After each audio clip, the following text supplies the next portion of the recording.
My mom kicked me out with my stuff shoved in trash bags after her boyfriend said, "It's him or me." She told everyone I'd run away and never tried to reach me for 12 years. And now that he cheated and left her, she's appearing at my work, crying to security that she just wants her child back. Can you imagine having your entire life packed into garbage bags and left on a curb by your own mother at 14? What if, 12 years later, that same mother showed up, not with an apology, but with a horrifying new lie, trying to weasel her way back into your life because the man she chose over you finally left her? Honestly, my coworker told me I needed to share this. She said my life is Reddit gold. And at this point, I think she might be right. Every time I tell someone a new piece of this mess, their jaw just drops. I wish I was making it up. I really do. I'm 26, living in Shreveport, Louisiana, and I've been completely on my own since I was 14. That's not a complaint, it's just a fact you need to understand because it's the foundation for everything that followed. So, some backstory. My dad was never in the picture. And I don't mean he left when I was little and I have some vague memory of him. No, I mean I have never met him. My mom got pregnant at 17, he was 19, and from what I've pieced together, he wanted absolutely nothing to do with it. She told me once when I was maybe 10 that he moved to Texas before I was even born. And that was it. No name on the birth certificate, no custody arrangement because there was nothing to arrange. I used to ask about him, the way kids do, and every time I brought it up, my mom would get this attitude.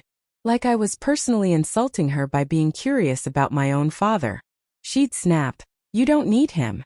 I'm enough." So, for the first 13 years it was just me and my mom. We lived in this tiny 2-bedroom apartment, off a road near the industrial side of town. You know the kind of place. Trucks downshifting at 4 a.m., a car always up on cinder blocks in the parking lot. The walls were so thin, I could hear our neighbor Stuart arguing with his girlfriend about the same 3 topics every single night. There was this stain on the hallway carpet that had been there since before we moved in, and management just kept putting those little yellow wet floor signs next to it like that was a solution. It wasn't a nice place, but it was ours. I knew every single crack in the ceiling above my bed. My mom had me young, so by the time I was in middle school, she was only in her early 30s. And honestly, she acted like it. She wanted to go out. She wanted the life she felt like she'd missed. She'd leave me home on Friday nights with a frozen pizza and $20, then roll in on Sunday smelling like cigarettes and someone else's cologne. I learned to do my own laundry at 9. I was making my own doctor's appointments by 12 because she kept forgetting. I signed my own permission slips for school trips because she was never awake before I left in the morning. And listen, I'm not saying this to be a poor me story. I'm telling you this because you need to understand that even before Curtis, I was already basically raising myself.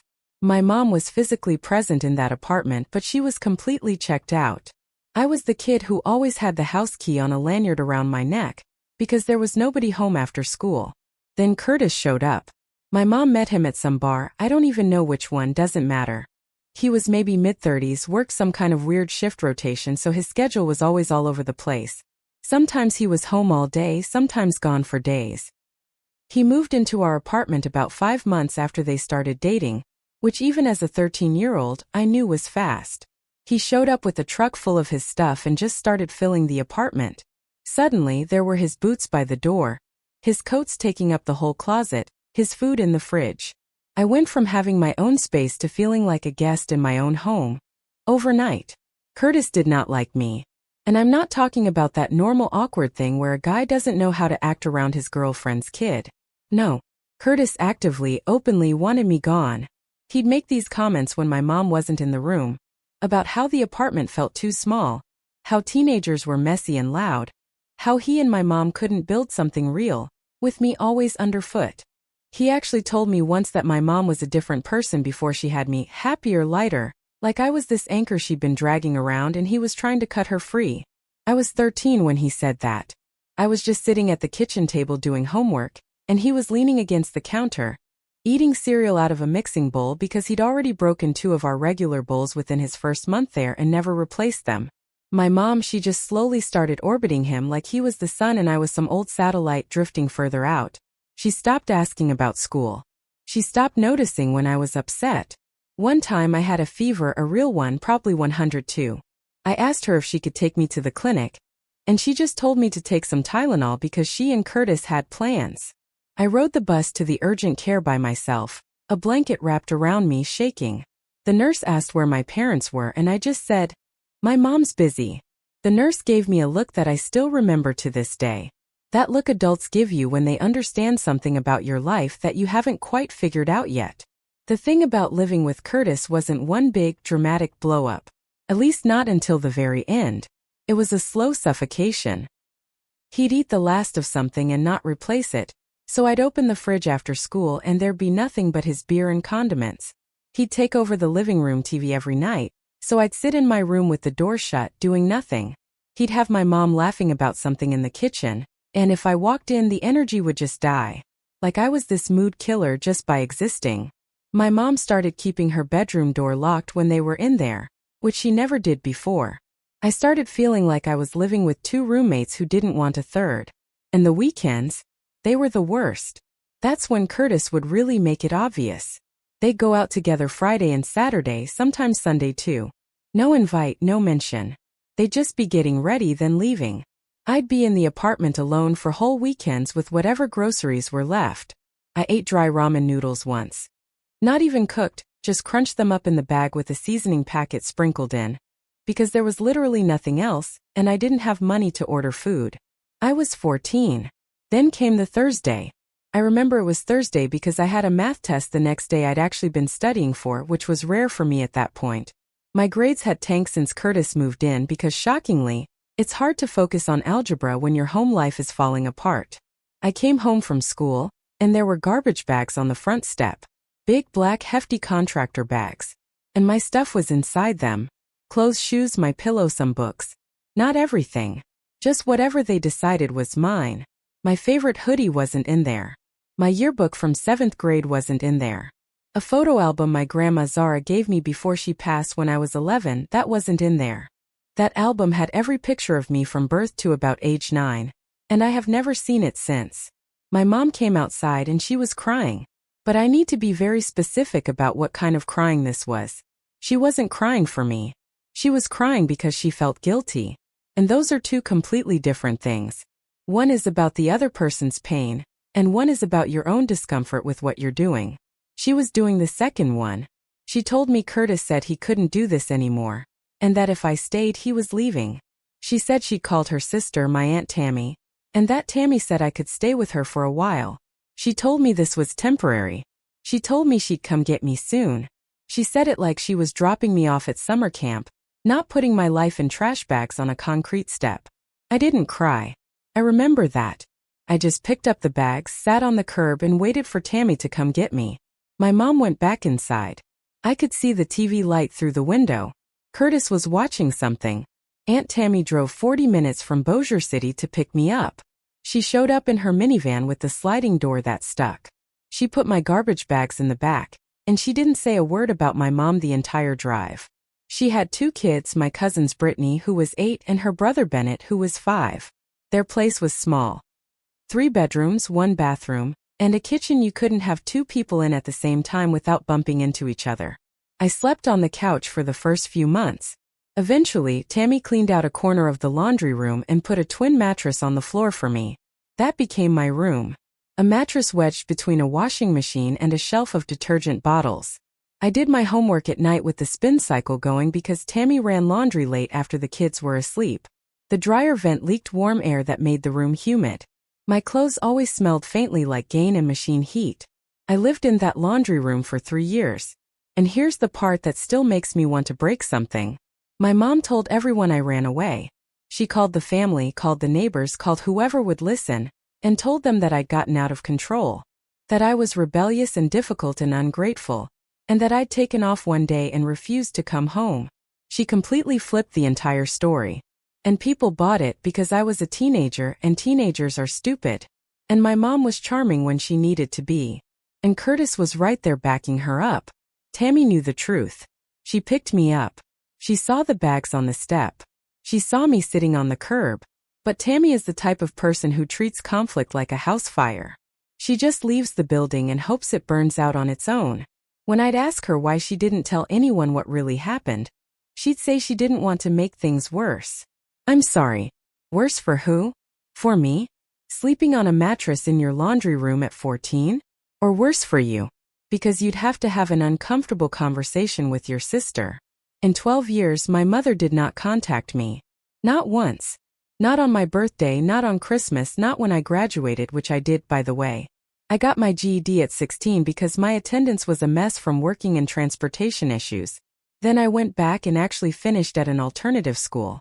I walked across that tiny stage in a borrowed cap and gown, and nobody from my family was there except Brittany, who was 13 by then, and took the bus to come see me. Brittany, a 13-year-old, showed up for me when no adult in my family could be bothered. I worked 2 shifts at a drive-thru most of my high school years. I got to that job on a bike that Tammy's neighbor sold me for $20. When I was 17, Tammy told me she loved me, but her situation was getting tighter, and she needed the space back. I wasn't angry at her for that. Not really, because she'd done more than my actual mother. I moved in with my friend Elena, whose family had a room over their garage. Elena's mom charged me $200 a month, which looking back was basically charity, and she knew it. I stayed there until I was 19 and then I got my own place. I'm 26 now. I have a life. It's not some big success story with a bow on it. I drive a 2018 Nissan Sentra I bought used and I'm still making payments on. I rent half a duplex where my neighbor plays Zydeco music at 7 o'clock in the morning at volumes that should be criminally prosecuted. But I've lived through worse, so I just bang on the wall and he turns it down for like an hour. I eat cereal for dinner sometimes when payday is 2 days away. But it's mine. All of it. I built it from garbage bags on a curb. Okay, so here's where it gets absolutely unhinged. About 4 months ago, regular Wednesday, I'm at work doing my thing, and one of the security guys comes over and says there's a woman in the lobby asking for me by name. I walked out and it was my mother. I hadn't seen her in person in probably 6 years. The last time was at a family cookout at my Uncle Derek's house, where she showed up with Curtis and treated me like a neighbor she vaguely recognized. She waved from across the yard. I left before she could come over. That was it. Now she's standing in my work lobby, crying and asking to talk to me. The security guy is looking at me like he's waiting for instructions, and there are coworkers walking through, seeing this whole mess unfold. I said no. I told her to leave. I walked back. She did not leave.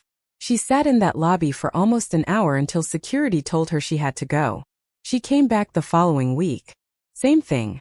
Showed up, asked for me, got emotional with the front desk people, telling them she's my mother and I'm shutting her out and she just needs 5 minutes.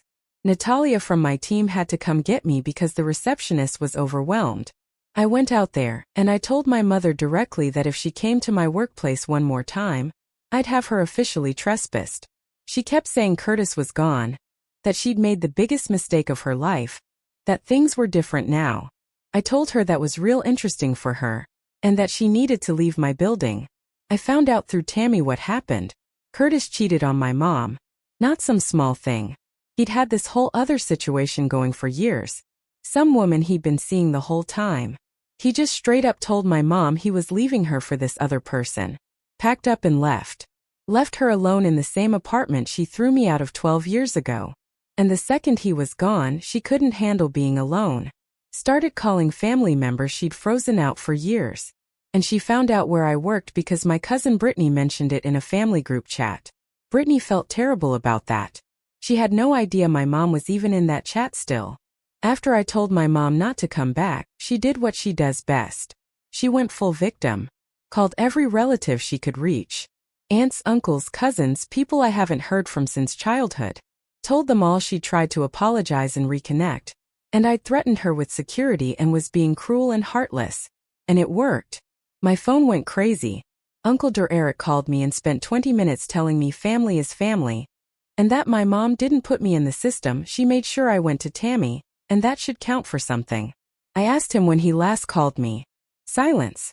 I asked him if he ever once in 12 years checked to see if I was alive. He said he didn't know the full story. I told him he didn't try to know it. He told me I was being difficult. Same word Curtis used to use. That tracks. Then Aunt Josephine from Houston got involved. Josephine is the family member who thinks she's everyone's manager. She called me and went on this whole speech about how my mother suffered too. How Curtis was controlling. First I'm hearing of that, by the way. Nobody said a word about that in 12 years. And how now that he's gone, my mom is finally free to be the mother she always wanted to be. I told Josephine my mom could be whatever she wanted, just not with me. Josephine said I'd regret this when she dies. I told Josephine she's been dead to me since I was 14, and I've been doing just fine with it. That got repeated to the whole family because of course it did. My cousin Ricky, who I used to be close with when we were kids, sent me this long text about how holding on to anger only hurts me. Ricky, who didn't know my birthday until I told him 3 years ago, who never offered me a ride, a meal, a couch, a single thing, that Ricky wants to lecture me about forgiveness. Not one of them has acknowledged what actually happened. They all skip past the garbage bags and go straight to, "But she's your mother." They skip past 12 years of nothing and jump to, "But she's trying now." They skip past the part where she only came looking for me because the man she chose over me dumped her, and she can't stand being alone. I blocked Josephine after she said my grandmother would be ashamed of me, which is unbelievable because my grandmother, Zara, is the one who gave me the photo album my mother didn't even bother putting in the garbage bags.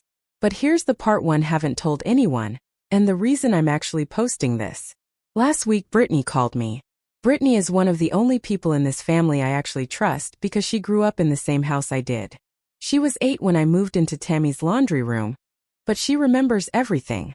She told me my mom is telling people a completely new version of what happened. Not just the old she ran away story, a new version. And it involves stuff about me that isn't true, and stuff about what happened right before I was thrown out that she's totally rewritten. Brittany wouldn't give me the full details on the phone.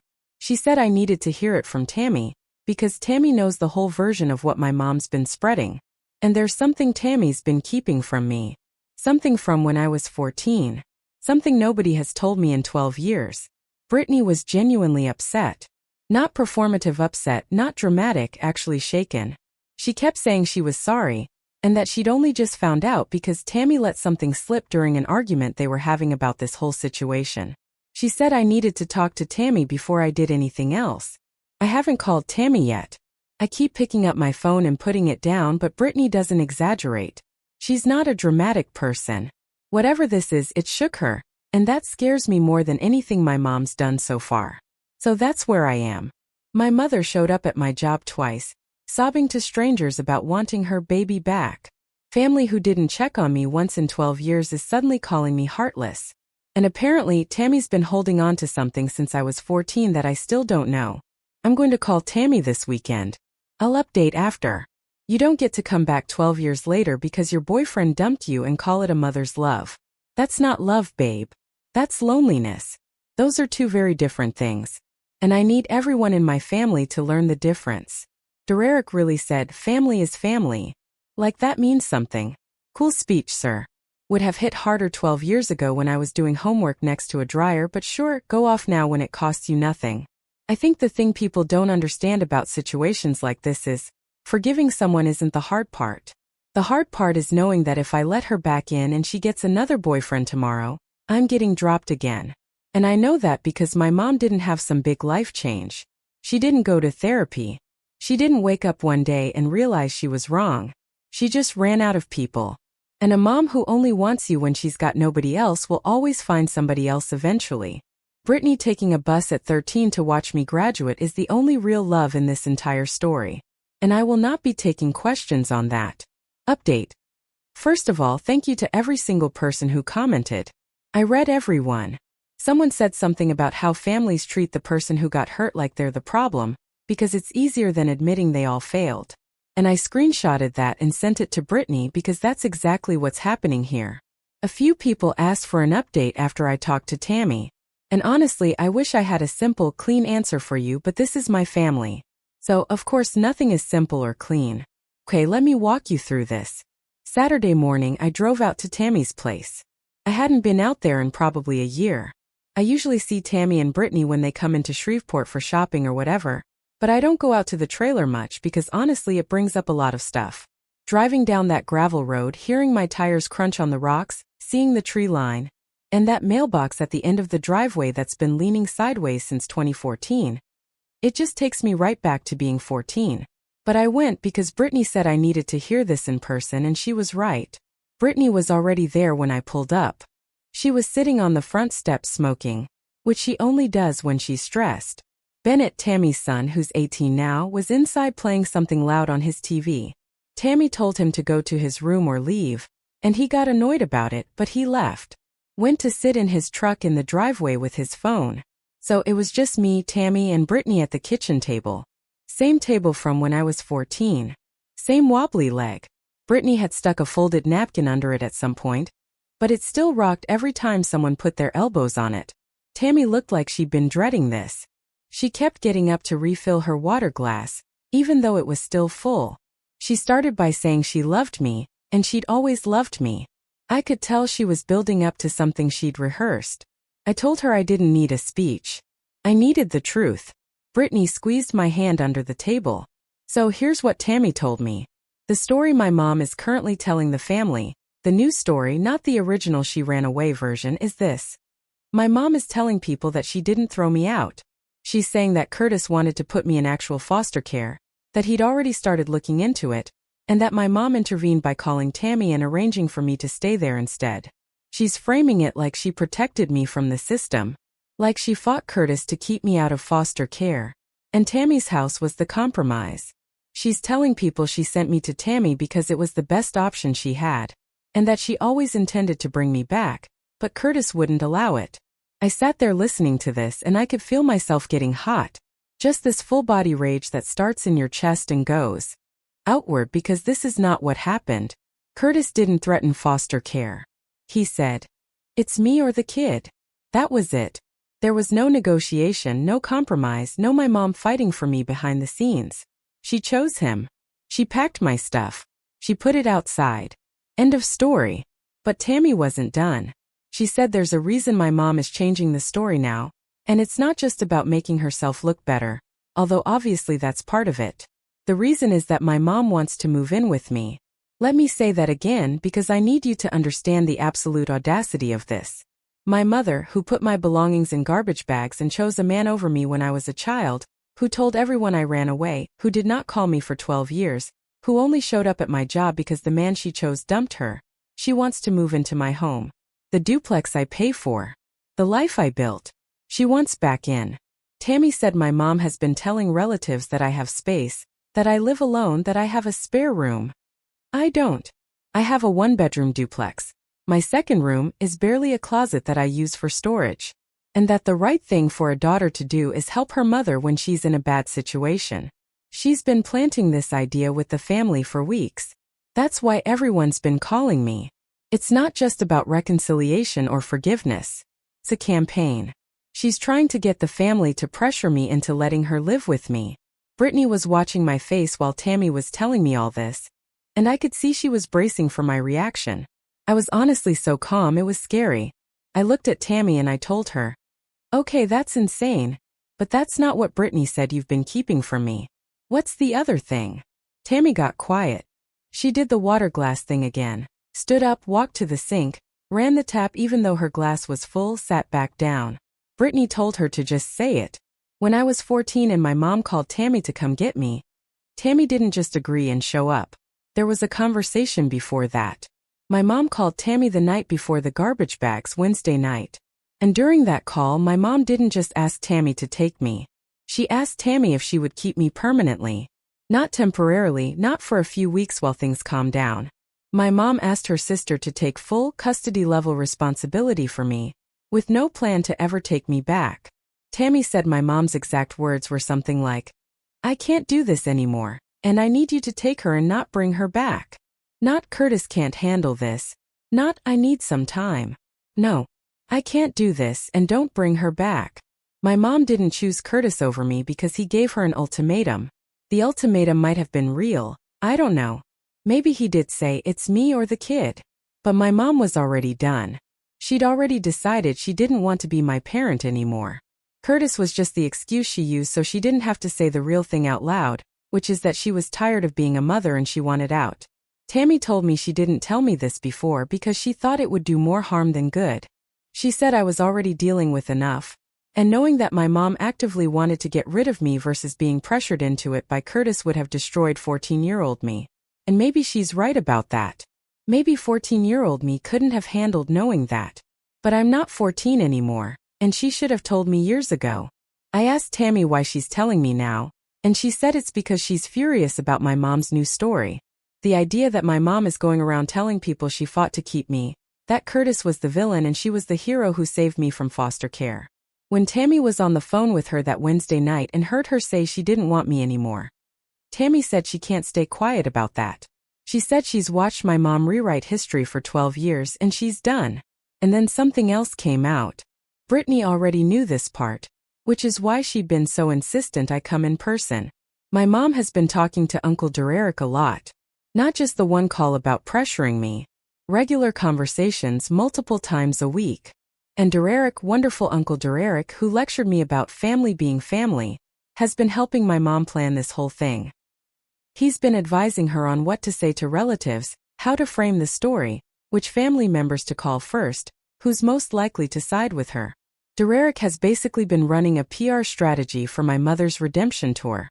Tammy found this out because Brittany overheard a call between Tammy and Derek, where Derek basically told Tammy to stop making things complicated, and to convince me to let my mom stay with me because, if my mom ends up homeless, it'll look bad on the whole family. That's what he said. It'll look bad on the family. Not my mom made a horrible choice and is facing the consequences.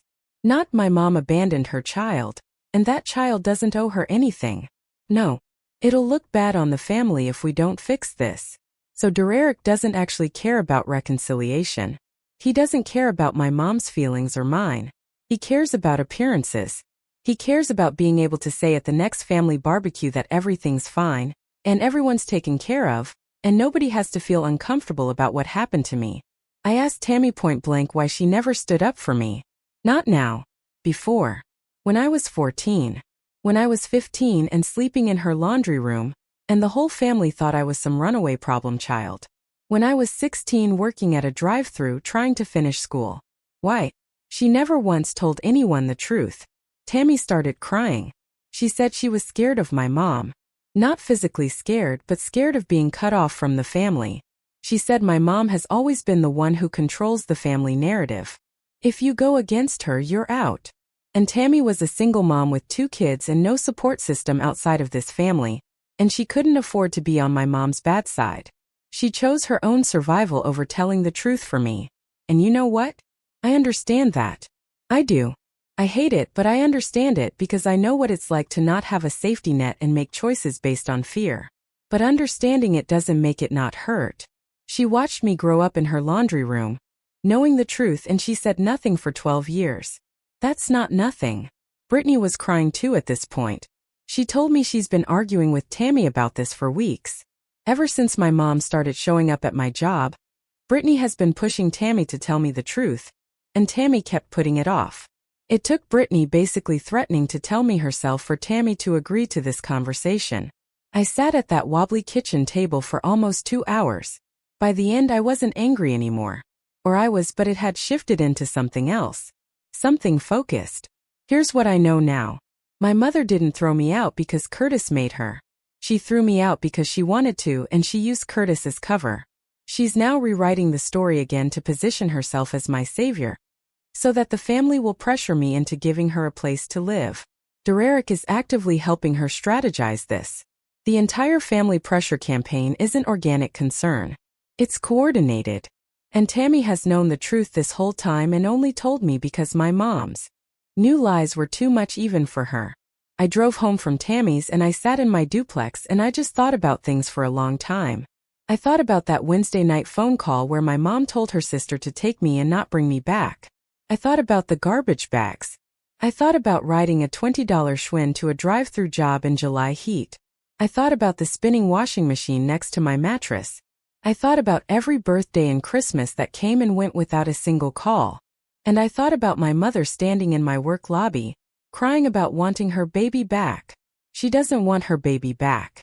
She wants a roof. She wants someone to take care of her the way she never took care of me. That's all this is. After I got home from Tammy's, I got a text from Ricky. Not about the situation directly. He sent a message to the family group chat, which I'm still in because I muted it months ago and forgot to leave, saying that he talked to my mom, and she's in a really rough place and the family needs to step up. Someone, I think it was Josephine, responded agreeing and then added that some people in this family care more about grudges than blood. And that was obviously about me. I almost responded, but Brittany texted me separately and told me not to engage yet. She said, "Wait until you figure out your next move." My next move? Like I'm playing chess with people who are supposed to love me. Here's the thing though. After everything Tammy told me, I realized something that changes the math on this whole situation. My mom's new story, the one where she saved me from foster care, means she's admitting she sent me away. She's not saying I ran away anymore. She shifted her story from, "I had nothing to do with it," to "I was the one who arranged everything, but I did it to protect you." Which means if I can get her to commit to this new version, she can't go back to the old one. She's locked herself in. She admitted she was involved. She just changed the why. And that matters because right now, half the family still thinks I ran away. They've believed that for 12 years. If my mom is now going around saying, "Actually, I sent her to Tammy's because I was saving her from Curtis," that directly contradicts what she told everyone before. Some people in this family are going to notice that those stories don't match up. And if they don't notice on their own, I'm going to make them notice. I haven't decided exactly what I'm going to do yet. Brittany and I have been talking about it. She's fully on my side. And honestly, she's been angrier about this than I am in some ways because she grew up watching me live in that laundry room. And she's always felt guilty that she had a bedroom and I didn't, even though she was a child and none of it was her fault. But I know this. I'm not letting my mother into my home. I'm not letting her into my life. And I'm not going to sit quietly while she rewrites 12 years of abandonment into a story where she's the hero. What I haven't figured out yet is how to handle Der-Erik. Because Der-Erik isn't just some relative with an opinion. He's the one orchestrating this from behind the scenes, and he's doing it for the most selfish possible reason, appearances. He doesn't care about me or my mom. He cares about the family looking good. And that makes him almost worse than my mom in some ways because at least my mom wants something real from me, even if what she wants is completely delusional and self-serving. Der-Erik just wants the problem to go away quietly. I'm going to confront Der-Erik directly. That's the plan. Not through texts, not through other family members. Face to face. Brittany said she'd come with me. And then I'm going to talk to my mother on my terms in my time when I'm ready. Not because she showed up at my job crying. Not because the family guilt me. Because I have 12 years of things to say to this woman. And she's going to hear every single one of them. I'll update after I deal with Der-Erik. That's happening this week. Oh, and to the person who commented on my last post saying, "My mom probably misses me and I should give her a chance." She didn't miss me for 12 years, babe. She misses having options. There's a massive difference. I think the mom switching her story is going to be the thing that takes her down. Because liars can survive one lie for years, but the second you change your lie, you're done. People can ignore the truth, but they cannot ignore a contradiction. And she just handed her daughter the biggest contradiction on a silver plate. And honestly, I have zero sympathy for Der-Erik. At least the mom wants something. She's desperate and selfish, but there's a motivation there. Der-Erik? He's willing to sacrifice his niece's peace, so he can feel comfortable at family dinners. That's the most cowardly kind of person. Someone who doesn't even have the excuse of being desperate. He's just lazy about other people's pain. But here's what I really think. I don't need to go to war with my family. I don't need to expose anyone or give speeches or prove anything. The truth is already coming out on its own, because her mom can't keep her story straight. All she has to do is sit back and let her mom keep talking. Liars always destroy themselves if you give them enough time and enough audience. Her mom's got both right now. Last update. Alright, last update. Grab whatever you're drinking because this one's a ride. So Brittany and I went to Der-Erik's house. He lives about 20 minutes outside Shreveport in one of those neighborhoods where everybody has a riding mower and a flag on their porch, and acts like they're better than the rest of the family, even though they grew up in the same dirt we all did. We didn't tell him we were coming. Pulled up on a Tuesday evening because Brittany knew he'd be home. Grill night.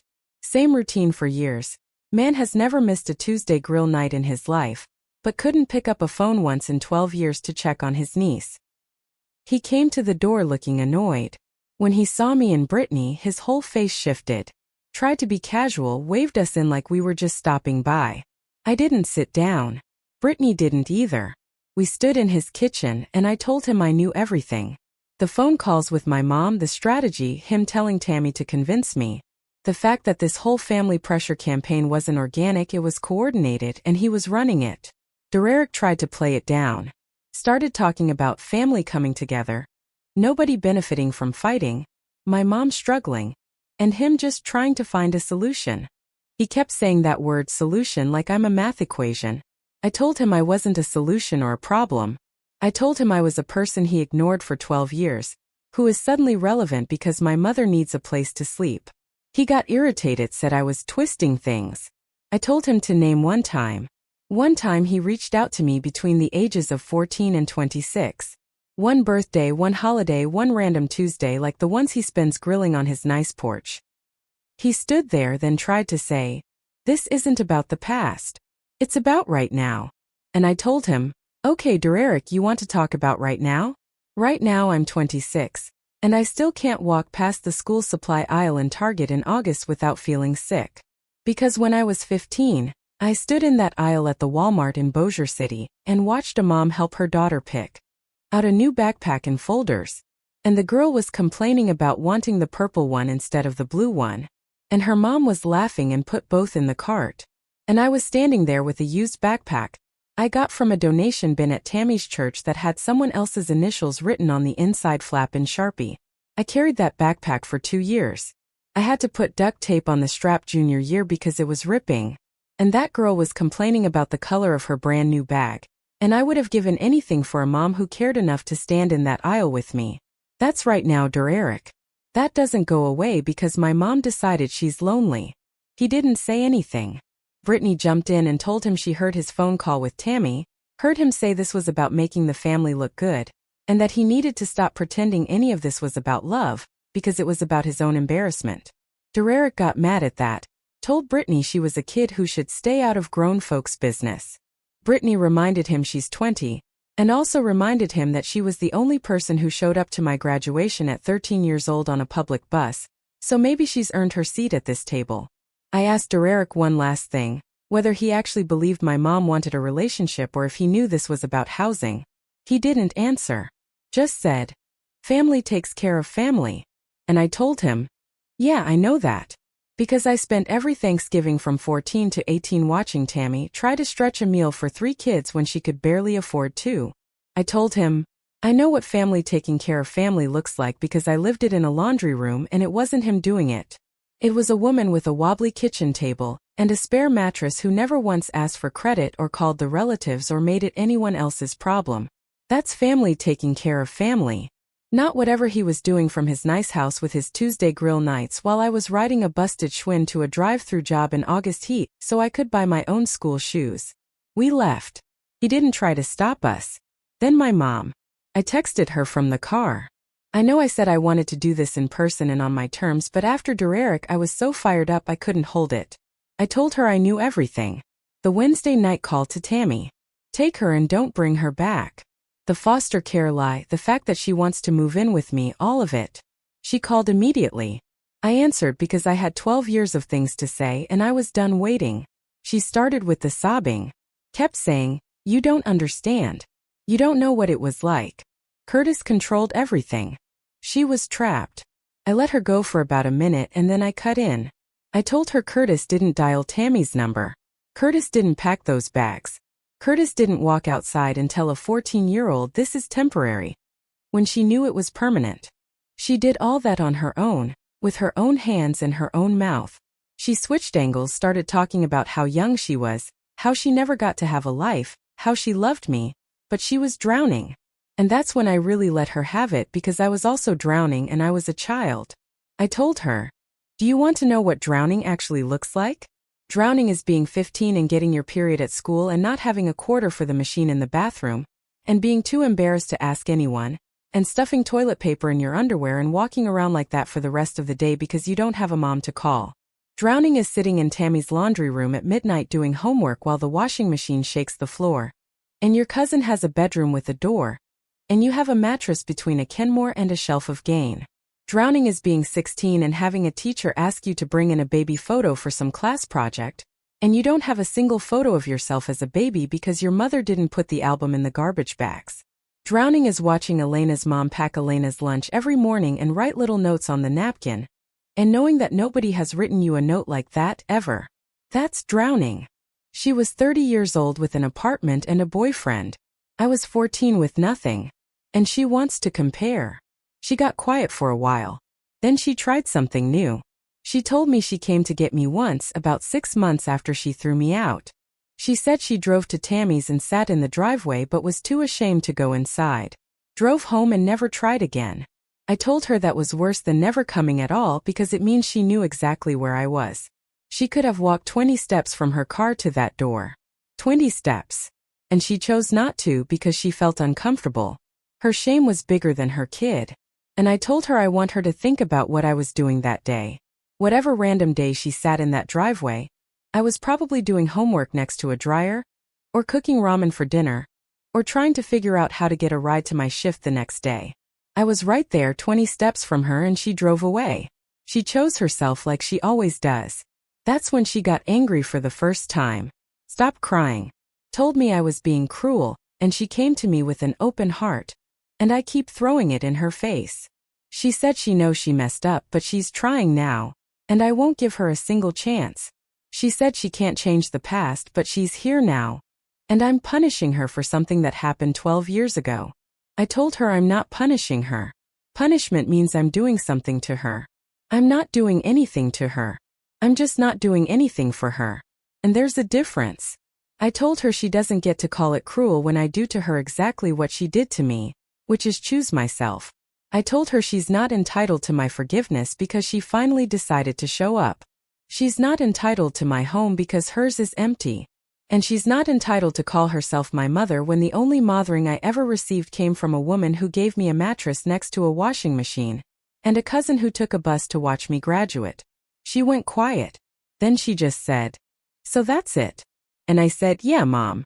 That's been it since I was 14. Since I watched you walk back inside while I sat on a curb holding garbage bags. You went inside. I heard the TV through the window. You went back to your life and I had to build one from scratch. That's it." After we hung up, I sat in the car with Brittany, and we didn't talk for a while. Then Brittany goes, "Well, that was a lot." And we both laughed because at some point you either laugh or you lose it, and I've spent enough years losing it. That night I sent one message to the family group chat. I said, "For anyone who's been calling me about my mom, she told everyone I ran away for 12 years. Now she's saying she sent me to Tammy's to protect me from Curtis. Those are two different stories and you believed both without ever asking me what happened. I wasn't a runaway. I was a kid on a curb with garbage bags. Stop calling me ungrateful for surviving what she did to me." Ricky left the chat. Josephine sent a long reply about airing family business, and how this is exactly why people don't want to deal with me. A few cousins I barely know just hearted my message without commenting. Eric said nothing. Tammy texted me privately after, said she was proud of me. I told her I appreciate that, but we still have a lot to work through because 12 years of silence is 12 years of silence regardless of the reason. She said she understood. My mom hasn't contacted me since the call, over a week now. I don't know if that's permanent or if she's regrouping. I don't care either way. My door is locked. Been locked since I was 14. To everyone who followed this, you all have been more present in my life for these few weeks than most of my blood relatives have been in 12 years. And that's not even a joke. Brittany says hi, and that she's been reading your comments to me and screenshotting the best ones. I'm good. My duplex is small, and my neighbor is still playing Zydeco at 7 a.m. But it's mine. Every bit of it. And nobody gets to take it from me. Josephine losing her mind about airing family business in the group chat is so funny to me because girl, the abuse was fine with you, but the truth is where you draw the line. That's how these families always work. I think I need to stop caring about Ricky and Derek and Josephine entirely. Like, fully cut them out of the picture. Those people are not coming around. They would rather protect a lie they've been comfortable with for 12 years than admit they let a child down. That's not going to change. Keep Brittany. Keep Tammy close but hold her accountable. And everybody else is just noise. The Zydeco neighbor stays though. That man is the most consistent relationship in my life right now, and I respect it. What do you think about my decision to finally speak my truth? Have you ever felt like you had to choose between protecting yourself and keeping up family appearances? Let me know in the comments below. I really want to hear your thoughts.